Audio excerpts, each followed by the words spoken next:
I head for a place of the beyond. And that was the last correspondence, at least on paper, that anyone had heard from him. And he disappeared in Mexico, looking for a Stargate. So when I read this, I was completely intrigued and fascinated.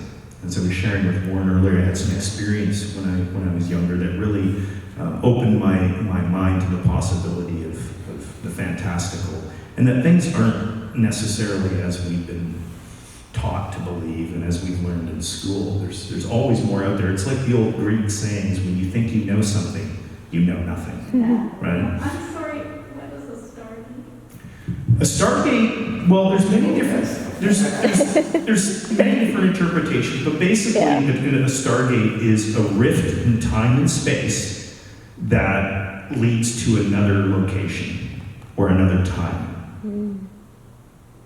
All right, so it's like a wormhole kind of portal, essentially. yeah. And whether it's into another dimension, whether it's into another time in history, another place in history, whether in the future or in the past or another world, you don't know.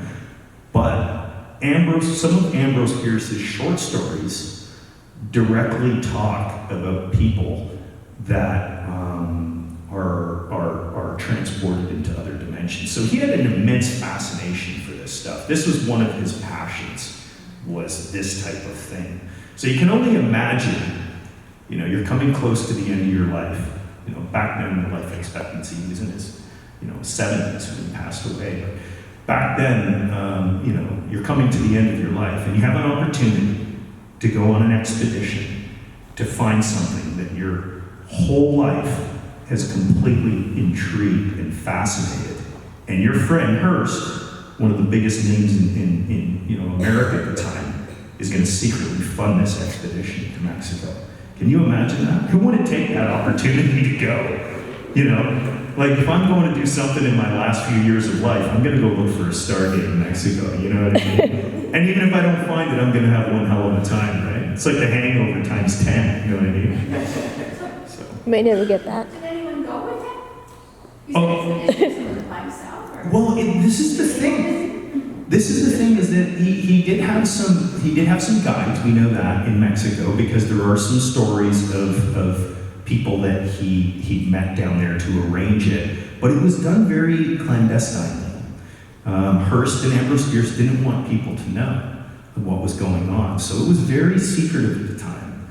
So as for if there was anyone from the U.S., there's not that information available. There may have been, there may have not been, there may have been people from Europe. We don't know, but we know it was a very small expedition, and Ambrose Bierce was the leader of the expedition.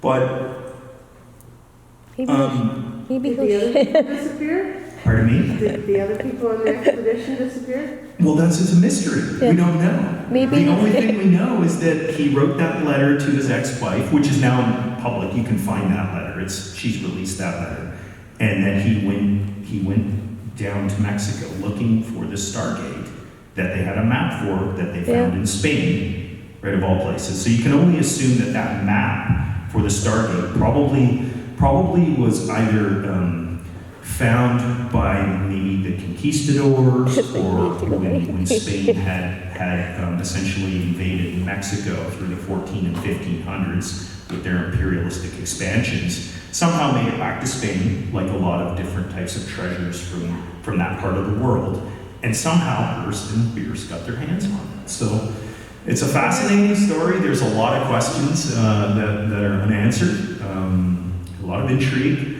but also a lot of excitement. You know what I mean? Just maybe he's going to show up tonight in a portal. I don't think that local indigenous would probably